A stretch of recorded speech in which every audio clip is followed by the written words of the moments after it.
Right, I found the right button. So we're recording. What time are we now? It's 4 minutes past. So I am going to start because we've got a bit of a tight time scale to get things through. So what I'm going to do, I've just popped you all on mute just to save any background noise and stuff, but please feel free to unmute yourselves. I think you can all do that. Some of you have already.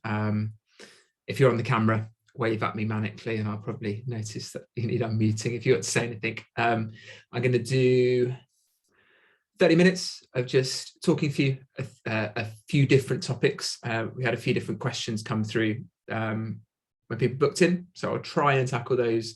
I've got some questions at the end to answer that aren't tackled in the slides, and then should have 20-30 minutes for just a little bit of a workshop where people can ask whatever they like at the end. Is that okay for everyone?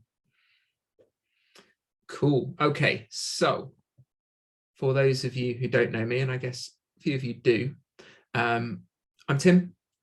I'm an active IQ level 4 nutrition coach, which means I help out people with the foods that they eat, whether that's for weight loss, performance, or they want to get a little bit healthier. What I'm not is a nutritionist. I'm not a dietitian, so I don't do medical things, but I do help people with applying lots of the stuff that a dietitian might tell you. I'm an engineer. I'm transitioning out of that to be becoming a nutrition coach full-time, hopefully a PT full-time. I'm a cricketer. I love coffee. I love going to the gym. I love skiing. And I've just started doing strongman, which if you follow me, any of you on my social media, you'll see me making a fall out of myself at times, but it's good fun and it's pushing me outside my comfort zone. So I normally try and start with this slide because it just puts a few basics around a healthy lifestyle, and that could be nutrition, that could be exercise as well. And I put them all in what I believe is an order of priority that I find that works. So I'll start off with having a purpose towards that healthy lifestyle, knowing why we want to do it, and then aligning our standards with that purpose, because that makes all of the other stuff loads easier to do. If we don't really know why we're doing it, we're just doing it because of a feeling of obligation. It's a little bit like if you've got a very small child, they're very easy to bribe with an ice cream to get them to do something, but about half an hour later, that trick soon runs out of gas because they're not bought into what you want them to do. So the first one, purpose and standards. The second one, sleep. If we're tired, we just don't make good decisions. We just don't function very well. It doesn't help anything. It doesn't help our exercise performance. It doesn't help our adherence to eating the foods that we might want to eat. Stress, similar vein. If we're too stressed, got lots of stuff going on, maybe it makes sleep more difficult. It makes all of the stuff further down the train really hard as well. So sometimes that can be a big root cause of a lot of the things that we face when it comes to nutrition. And I promise you, I will talk about food, but we're point number 3 and we're not talking about food yet. The next one, planning. That goes for anything. If you want to do something and thrive with it, all of the people out there, all the really good entrepreneurs, the successful entrepreneurs, all of the people who are very successful with their health, their fitness, their nutrition, they put some work in with the planning. It makes things so much easier because when you've got a roadmap in front of you, you know where to go. And when you've got a plan A, B, C, D, E, and F, every time something goes wrong, you've got a way to navigate your way out of that situation. And I'll talk about that as well. Number 5, hydration. Water is really important for humans. We can't survive very long without it. When we are dehydrated, our exercise performance is hampered. Our concentration is hampered. Our mental performance is hampered. We get tired. And all of those things lead to maybe us overeating as well. Now, having a glass of water isn't the same as eating some food, but if we run down because we're not hydrated enough, it makes everything else more difficult. So finally, after 5 points, we now start to talk about food. Whole foods, wholesome, nourishing foods. And I think we've all got a good feeling for what those are. They're fruits, vegetables, lean proteins like meat, fish, chickpeas, tofu, things that don't come in a packet, things that aren't heavily processed, things that aren't super tasty, because that means it makes it much easier to moderate our appetite. When we all lived in a cave for a living and hunted down saber-toothed tigers to eat them, food was quite scarce. It was very hard to overeat, and those types of foods don't make us put on a lot of weight. It's when we get that saber-toothed tiger, we eat it, we gorge on it, we put on weight, because that's like a survival mechanism. And I say 80% of the time, that might seem quite daunting to eat whole foods all of the time. We don't need to do that. Even an athlete probably won't eat 80% any more than that in terms of whole foods, and they're trying to look for all the 1%ers in their lifestyle. Okay, if they want to go to the Olympics, they might nudge that up to 90%, but they don't do that often. They have times and periods where they eat cake, they have a drink, they do all those things because it just makes life a little bit more worth living. And if 80% is too much for you right now, maybe you're down at 10%. Well, could you just maybe have one more meal that's constructed of whole foods? Keep it really simple. Take the smallest step forward that you can. Number 7, appropriate portions, because we can, theoretically, if we just eat whole foods, we can still eat too many of those. And that's where portion sizes come in. If we're not being successful with sticking to those whole foods 80% of the time. So portions come in, and portions are essentially calorie control. It's a way of controlling our calories. Calories are what matter most for weight loss. They matter most for weight gain, and you might want to deliberately gain weight because you want to get more muscle. They matter the most for performance outside of being fit enough to run a marathon, because you need to fuel that marathon, but you also need to have the fitness. And finally, and you could argue whether this belongs at the bottom or the top, but do all of these things that support, do your healthy lifestyle in a way that you enjoy, because you're much more likely to do it if you enjoy it. And that's why the whole foods bit is only 80%, because we do enjoy cake, we do enjoy chocolate, we do enjoy the odd glass of wine if we drink. Looking over to the right-hand side of the screen, it's a little photo of me training, little photo of a meal that I put together. And I don't eat that meal all of the time. But what's on the left here is actually, is a supermarket ready meal. I've just piled a load of veg in to keep it easy, but it's nice and bright and colourful. It's a half decent plate of food. And I've done that by making it easy. It's possibly not as tasty as a pizza. Well, it definitely isn't as tasty as a pizza, but it supports a lot of my goals. Here's a photo of me training. This exercise absolutely sucks. I hate doing it. It's awful. It's really hard to do any kind of weight on it. The technique's difficult. It's tiring. You can see me grimacing. I don't like doing it, but I like the result. This allows me to sprint really quickly. I'm 39. I still play cricket. I'm quicker than most of the guys in my team, even the 17, 18-year-olds. So I hate doing this. I love the result. And we'll come back on to why I talk about that in a moment. So I'm going to start this talk talking about mindset, and I promise you I'll get onto food, but I want people to move the biggest rocks. And in my experience, a lot of people that evolve, a lot of people in just day-to-day life, most of my clients' mindset is a big thing that we need to deal with before we can do anything to do with food, because if we've got all this stuff holding us back, actually eating what we need to get the result we want is difficult. So a few gentle, I'll call them gentle challenges. So these are just things to think about. This is not me telling you how to do a certain thing. This is just stuff I've picked up from reading various different books, reading various podcasts, and I could get you guys to read those books and listen to those podcasts, but realistically, I've done that so that you don't have to. Right, so the first one, philosophy that I love, time is of your creation. I constantly catch myself with this one. I run my own business. I've got a 4-day-a-week job alongside that. I've got lots of balls in the air. I've got lots of opportunities for my business. I want to take them all on board. Every time I say to myself, oh, I didn't have time to do that today, I then say to myself, that's not true. I didn't make time to do that today. I didn't make that a priority, or I just didn't want to do it. I had other things that I was doing. And sometimes when we frame and take control of the situation and say, yeah, well, actually, I dictate the time I have in the day, and try and shift that thing in our head, sometimes it becomes easier to say, well, actually, yeah, I do have time for that. I just haven't made it a priority. I haven't released enough things to let me do that thing I want to do. That ties into the second point, personal ownership. It's really easy for a lot of us, and I do it myself, you pull out of the road, someone cuts you up a little bit. Oh, that guy's driving like an idiot. is he, or didn't I check my blind spot? What did I do in that situation? Because maybe that guy is driving like an idiot, but I can't control that. Not in his car, I don't know him. I can't influence his mindset. What I can influence is this thing in my skull, which is my brain. I've got complete control over that if I want to.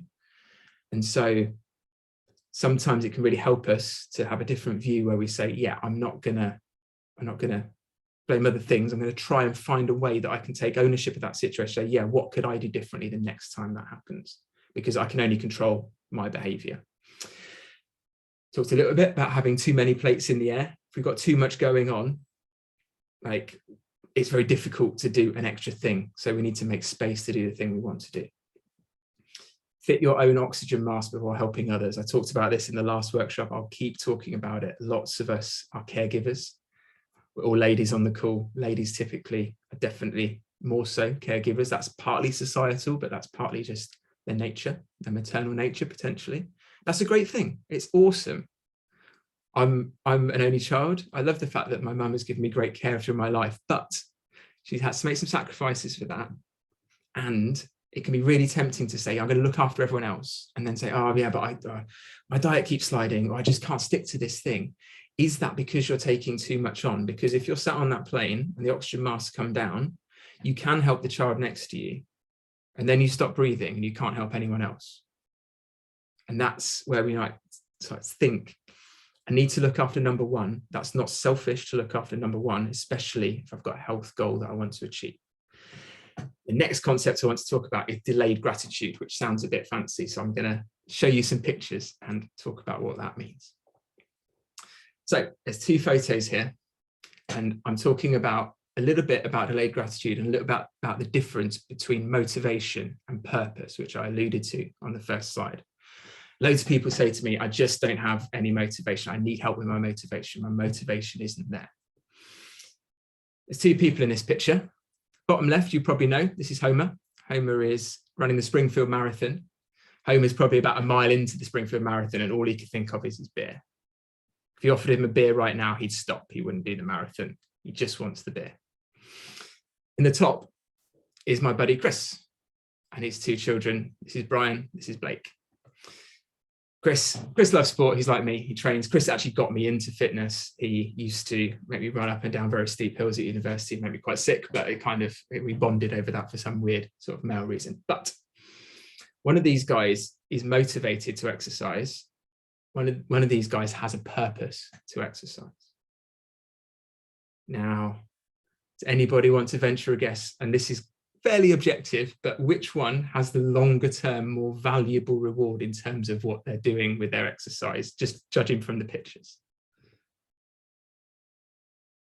I think maybe it's this guy, because the kids are having fun. Maybe Blake's not having very much fun here, but I'm sure Brian is. And when Chris started training, he probably didn't even really think about this because we were a lot younger, but he loves being in the pool with his kids, chucking them around. His kids have a whale of a time.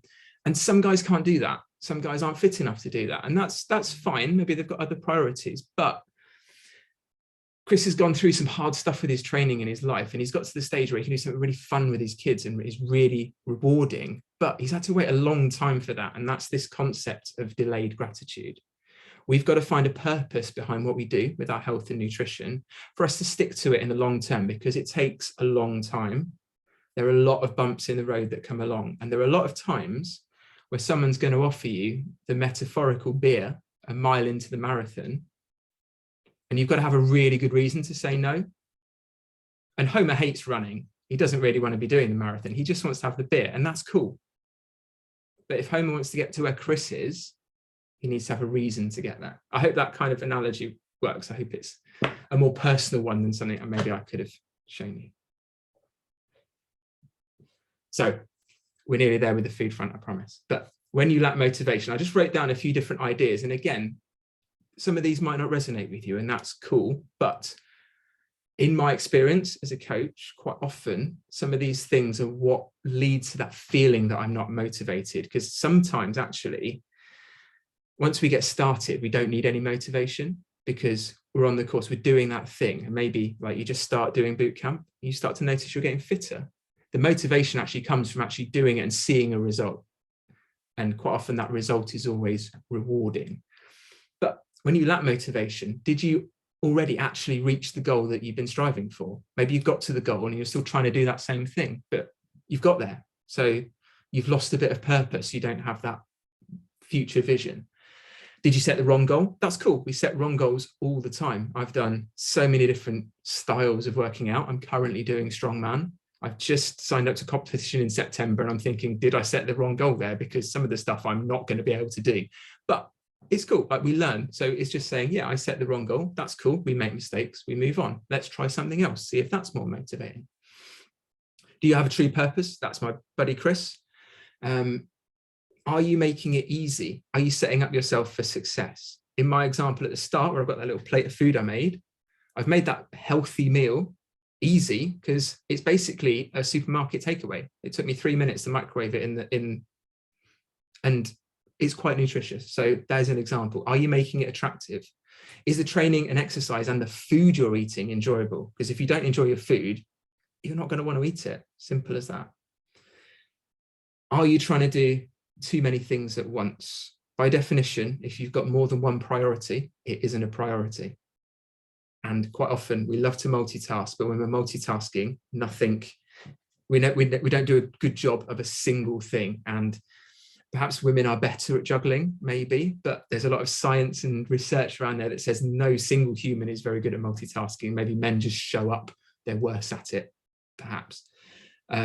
Are you willing to delay gratification to get to your goal? So maybe you're not, and that's cool. Maybe you do want that glass of wine that doesn't support your goal, and a glass of wine can support your goal, but you've got to have a reason to say no, and it's got to be a good one, because otherwise every time the phone rings and someone wants to take you out for a glass of wine, you don't have a better reason to say no. Are there other things in your life that are just more important right now? And that's cool as well. You can probably have, like, if we think of our priorities in life as a triangle, and I'll just pick 3 that are very common. We've probably got family life at the top. We might have work in the bottom left. We might have our health, improving our health, I'll say, because maybe we'll put health at the center of that anyway. But if we dedicate 100% of our time to work, we don't have any time down here. We dedicate 100% of the time to our family, we don't have any time for anything else. And you could probably have 2 of those, but not all 3 at the same time to like a high degree. And only you can say which one is most important to you, but it's not realistic to be able to tackle every single thing at the same time. That's kind of all I'm saying. If anyone's got anything else to add there, just maybe pop it in the comments, or you can unmute yourself and have a chat, but I will move on to food in a second, I promise. Here we go. So just tell me what to eat. I get this all the time. Everyone says to me, Tim, just tell me what to eat. Just tell me what to eat. I don't know what to eat to lose weight. You kind of do, I'm afraid. You kind of do. But I get it. We want to keep it simple. We want the knowledge. We want the confidence. We want a little roadmap that shows us how to get there. Meal plans, sins, picking on no names, but the sins are basically calories in disguise. Lists of foods to avoid. And the opinion of other people rarely helps you personally. I could say, hey, let's, really healthy meal, chicken breast, red broccoli, sweet potato.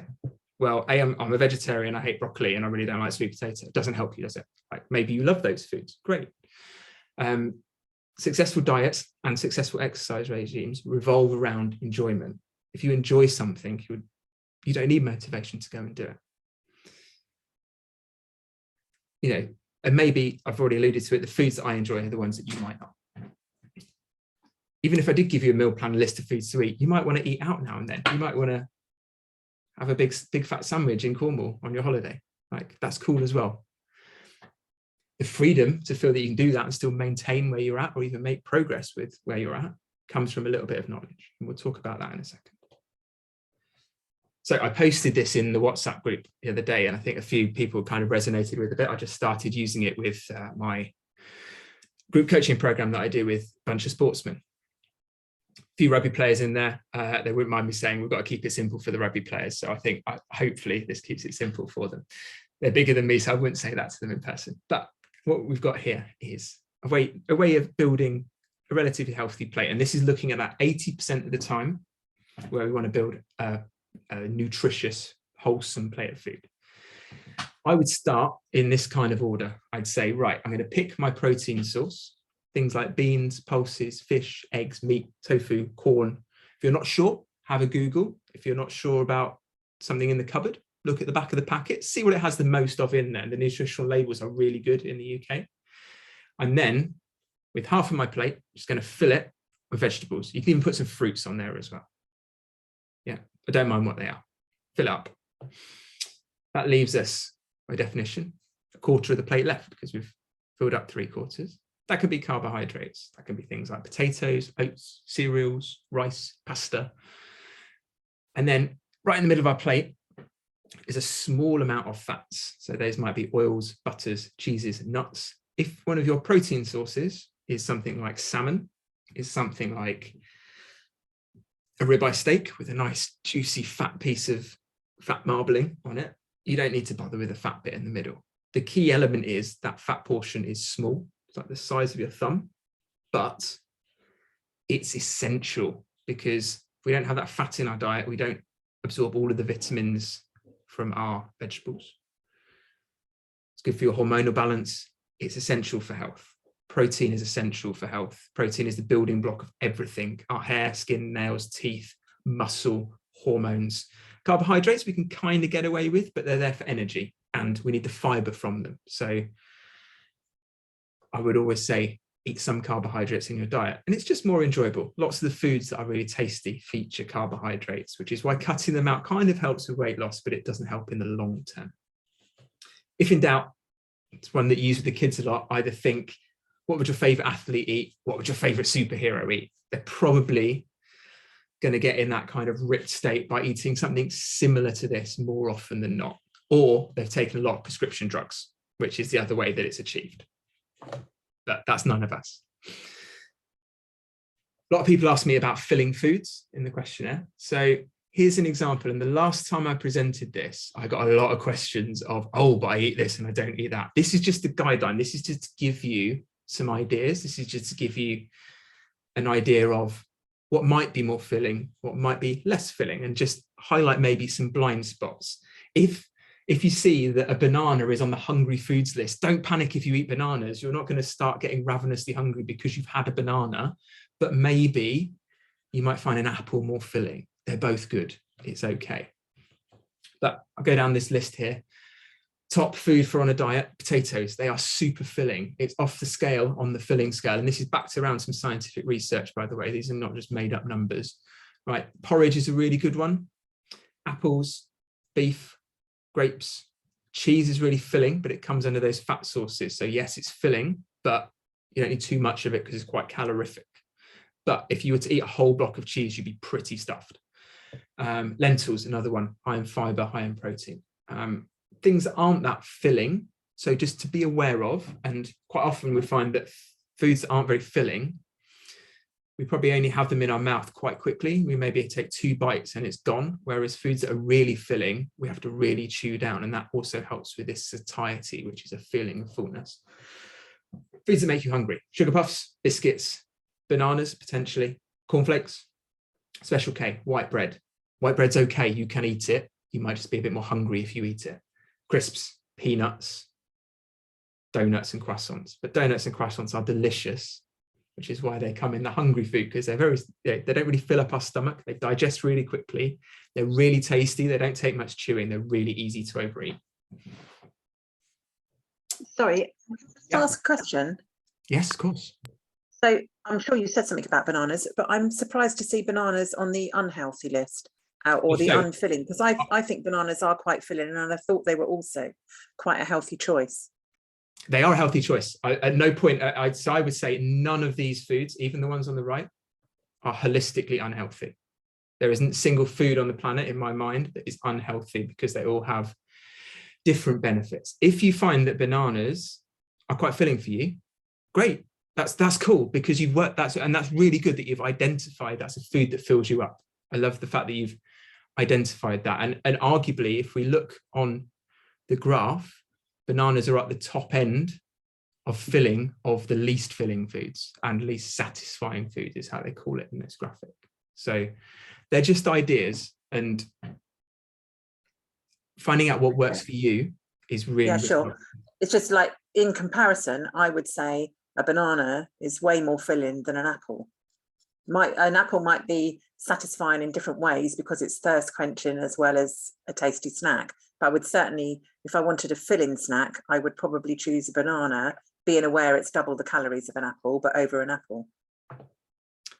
Fine. And if that works for you, then crack on. This is probably a single scientific study, and all scientific studies have their flaws. It's just there to highlight maybe some of the other things. And for me, the take-home point wouldn't be to worry too much about the fruit, because they all contain fiber, they contain loads of nutrition. For me, one of the highlights is potatoes are like a 300. If you're struggling to stick to smaller portions because you're on a weight loss journey, getting more potatoes in your diet is going to really help, provided that you enjoy potatoes. Yeah, that's good. But I was surprised to see that it specifies boiled. Is that just an example? Because I would opt for baked any day over boiled. Yeah, that's an example. I think what it's getting at there is to not fry them and cover them in cheese, which I come on to in a moment. But yes, baked is fine as well, because you're not changing anything about it. You're not adding any salt. You're not adding any fats. It's still in its normal state. Thank you.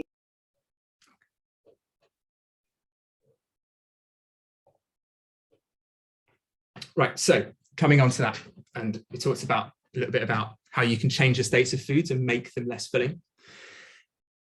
I'll start with that one. Frying potatoes instead of boiling them, adding butter, salt, flavorings increases your ability to overeat that food because it gets tastier. Sometimes because it gets tastier, maybe we've mashed it down a bit as well, it gets less filling. A boiled potato in its whole form is probably harder to overeat than a mashed potato, because you've already done some of that chewing by mashing it up. The most filling foods are low in weight, high in volume, and low in calories. And you can kind of find that out by looking at packets and stuff. But if I take the example of, a 200-gram potato is about 170 calories, which is medium-sized baked potato. That's quite a filling meal. A Mars bar is a similar amount of calories. One is much more filling than the other. Beyond a healthy plate. So we talked about what to put on the plate. There are some things that go around that might help you. It takes 20 minutes to realize you're full. So eating more slowly helps us to realize we're full, helps us to stop, and helps us prevent overeating. I talked a little bit about if you can chew your food 20 times, that's probably a food that's quite hard to overeat.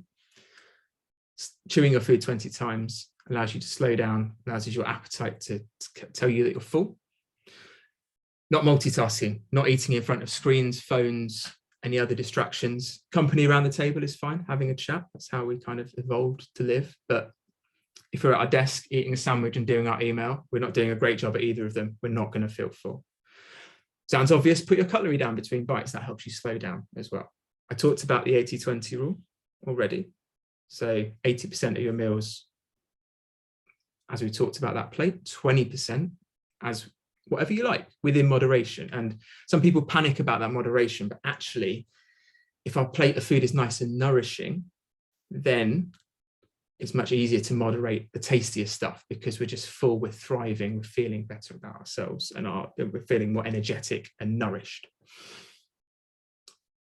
If you don't count calories, maybe give it a go for 30 days. Don't set a target. Just do it by having a look at the back of a packet, seeing what's in a certain food. Educate yourself. Don't necessarily download MyFitnessPal and use the barcode scanner too much, because all you're doing is scanning something. You're not taking any information in. The power of calorie counting or understanding calories, I'll say, is that I know that the pizza that we buy for Sainsbury's and have on a Friday night, half of that is like 400 or 500 calories. That's quite appropriate for an evening meal. I know that 2 scoops of cart door ice cream with my scoop is like 110 calories. So I can have a little bit of ice cream every single night. And I do have it every single night because I like ice cream, and it makes my diet adherence better because I enjoy it. Look for foods that are filling, find the foods that are filling that work for you, and try and have a plan around things. So, and I'll talk about that in a minute. So what I get all of my clients to do, regardless of where they're at, is I get them to write down their 3 go-to meals. Once we've been through this, we've sort of got their meals to where they need to be in terms of knowing how to build a meal. Right, and I kind of expanded that a bit further here. So have I got all of these components in my fridge? Have I got some proteins ready to go, plenty of veg? I've got some carbohydrates in my cupboard, right? 3 go-to ingredients, 3 go-to meals. What are my 3 favorite meals? How can I make them fit this plate? Can I find out the calories of those? What are my 3 go-to convenience items? For me, I've got a bottle of Innocent Green smoothie in my fridge for the days that I'm too busy to have enough veg. Yeah, that adds about 80 calories to my diet, and it's not great to drink our calories, but for me, it's better than not getting any veg in that day. I've got some Sainsbury's microwavable curries that are 200 calories a portion, so add some rice to that. That's about 400-500 calorie meal. I've got a pizza that I know the calories of. Those are my 3 convenience items. 3 go-to indulgences. One of them is my 2 scoops of Carte d'Or ice cream. I've got some Snickers ice creams in my freezer, and I've got a Cornetto, because a Cornetto is 170 calories. Those are all things I enjoy because I like ice cream. Those are all things that are compatible with how I've set up my diet. You might not like any of those, they're just examples. What I also get my clients to do is say, right, you've identified your 3 favorite meals, maybe your 3 favorite indulgences. Maybe one of those indulgences is like coffee and cake at your local cafe. Well, figure out how much is in that slice of cake that you have. It might be 500-600 calories. Put it in your indulgences list, because then you know when you've had it that day that you need to trim back elsewhere, or maybe you don't need to trim back elsewhere because you've got enough room in your calorie allowance. And we'll come on to that again in a minute. As I said, as a bonus, look at the calories in MyFitnessPal. Understand them. They don't need to be very accurate. Like nearest 100 is fine. Knowledge is power.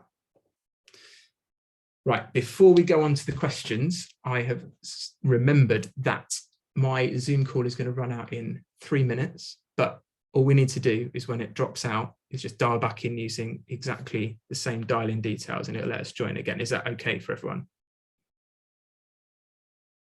Yeah. Thank you. Yeah.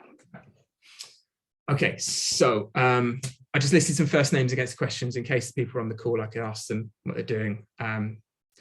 So Amy, I don't think is on the call, but Amy asked about good fats versus bad fats. And the simple answer is, if we eat a balanced diet, we don't need to worry too much about good fats and bad fats, because we're getting a little bit of everything. So we get some of our fats from if we eat animal produce, we get it from meat and dairy. We might get it from butters and oils. Where we want to avoid bad fats is things called trans fats, which sometimes come in processed foods, but in the UK, they're not that prevalent. Maybe in the US and things, fast food, that feature a lot. If we eat a healthy, balanced diet, we don't need to worry too much about good fats and bad fats. If you want to take it a step further, if you're adding fat to your meal, try and make it a plant-based one. So a bit of avocado, olive oil, something like that. But that's if we're having, balancing the diet with just variety, it's always going to help us. She asked about ways to get more fiber in her diet.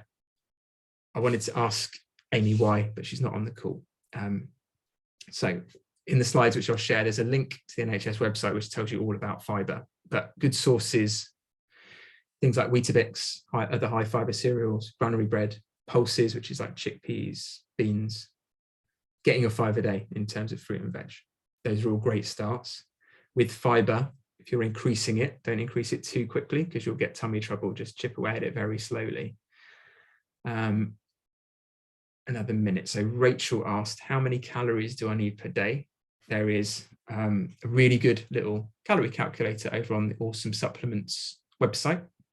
It's free to use. You don't need to put an email address or anything. It tells you exactly what to do. There's a little video that's going to give you an idea of where you need to be at for your goal, a really accurate one. If I were to give you a rule of thumb, if you can find 3 500-calorie meals a day and eat a piece of fruit, that's like 1,600 calories for most of you, unless you're very small and very inactive. That's going to be enough for you to at least maintain your weight, if not lose some weight. Right, so I've got one more page of questions.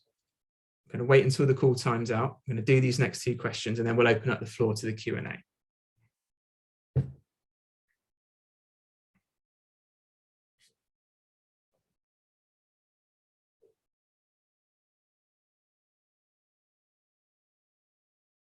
I'm assuming it will actually time out because sometimes it extends your meeting for you for free.